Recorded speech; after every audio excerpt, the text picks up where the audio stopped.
من یه میکاپ آرتیستم که 3 ساله کار میکاپ انجام میدم. امروز میخوام بهتون نشون بدم که اگه عروسی خودم باشه خودمو چجوری میکاپ میکنم. قطعا من میکاپمو از میکاپ چشم شروع میکنم، چون نمیخوام روز عروسیم پوستم حتی یه ذره کثیفی داشته باشه. رنگ بیسمو یه رنگ گلبه‌ای انتخاب میکنم. هرچی پلکتون بیشتر جا داشته باشه اجازه دارین رنگ بیسو بالاتر بیارین، ولی این محدوده زیر ابرو باید خالی باشه. از یه رنگ قهوه‌ای گرم استفاده میکنم برای اینکه سایه‌تون قشنگ فید بشه. با یه براش فید همینطوری دورانی به سمت پایین فید کنم. حتما با یه رنگ بیس اول جلوی چشممو خوش میکنم.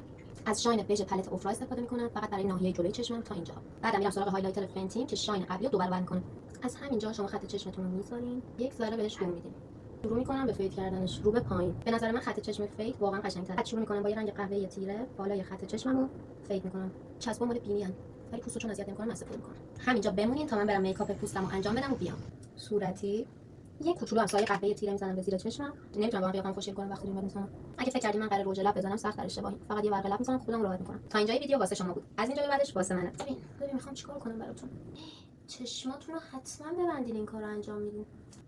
من اصلا به این حد از اکلیل قانع نیستم. عروسی خودم به هیچ کسی ارتباطی ندارم. چرا آخه عشق میکنم. عشق دوست دارم. آقا دوست دارم. چیکار کنم؟ دوست دارم. آقا فالو کنین دیگه.